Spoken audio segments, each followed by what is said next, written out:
agenda of your heart. Amen? So there's always a constant conflict. The winds and the waves came. Life is going to come.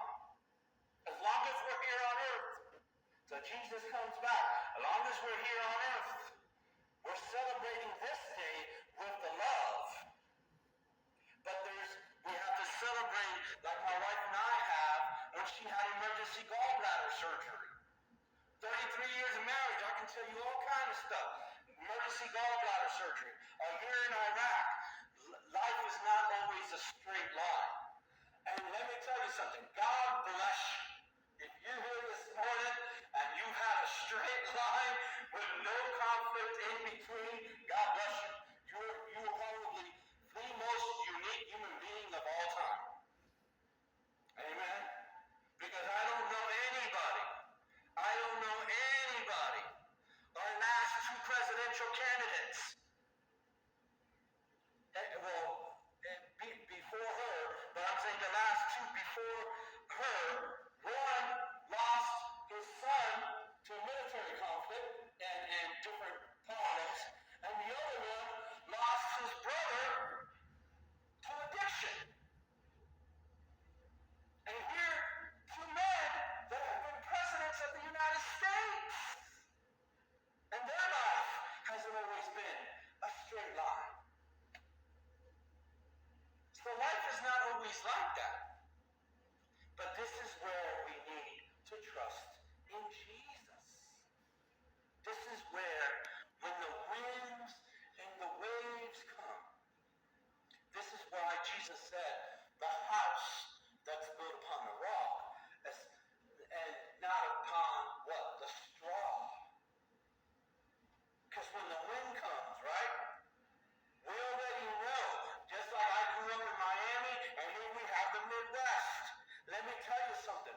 After Hurricane Andrew, every single building code in Miami and South Dade was completely rewritten.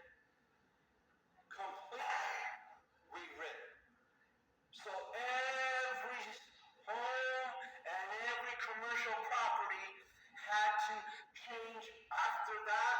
If the building was still standing after that, every new home had to meet the new standard to be the possibility in case not Hurricane 1 came, but in case we had another Andrew. They weren't worried about Hurricane Category 1 with 75-mile-an-hour winds. Now they were worried about the 120, the 130, the 150-mile-an-hour winds. See the difference in mentality. So the winds and the waves are going to come in life. But see, the building code, the construction code that we need is the foundation that Jesus gives, and faith and trust. So there's always trust and fear. But what is this holiday about? It's about love, but it's about relationship. We talk about romantic relationships, but guess what? That means, as far as the Iowa City, and I've mentioned this before, but as far as Johnson County Police Department, or Johnson County Sheriff's Department, and the Iowa City Police Department is concerned, you can't be in a relationship if the other person doesn't know it, right? Because then the Johnson Sheriff's Department and the Iowa City Police Department is going to call that what? Stalking, right? Two people have to be in a relationship. The other one has to know that they're in a relationship. What does Solomon say? Two cannot walk together again.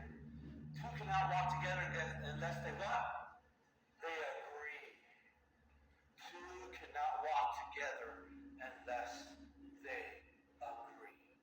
So in order to have a relationship with God, He has to know that you're in a relationship with Him. That's what faith and trust is. So it's a mutual thing. It's not just one way or the other. It's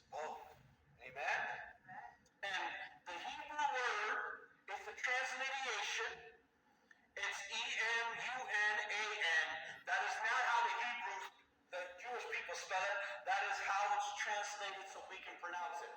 And the word is emunat, emunat. And it's the Hebrew word for faith.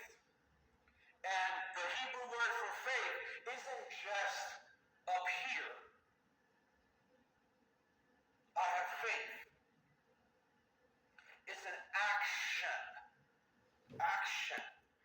So when we trust in God, it's action. I trust Him. Not just when things are going good, but when things are going difficult. Guess what? The Greek word for faith is pistis. Guess what? The Greek definition of faith is the same thing. So when they said, I've got faith in my city-state, or I've got faith in my community, well, how did you show it? Well, the Spartans showed it, didn't they?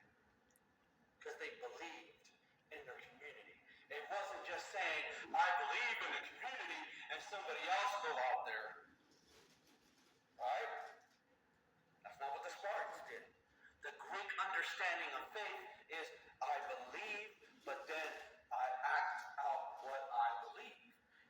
Isn't this what we do here in Valentine's? That little kid or that middle school boy gets the courage up, right? Well, for the rest of us here, it was junior high. So when you were in junior high, right, that boy came across and he was all shy, but he broke out of his shyness and he wanted to pass that note. He broke out of his shyness. See, the thing is, if that boy just would have sat at his desk and never told you we like you,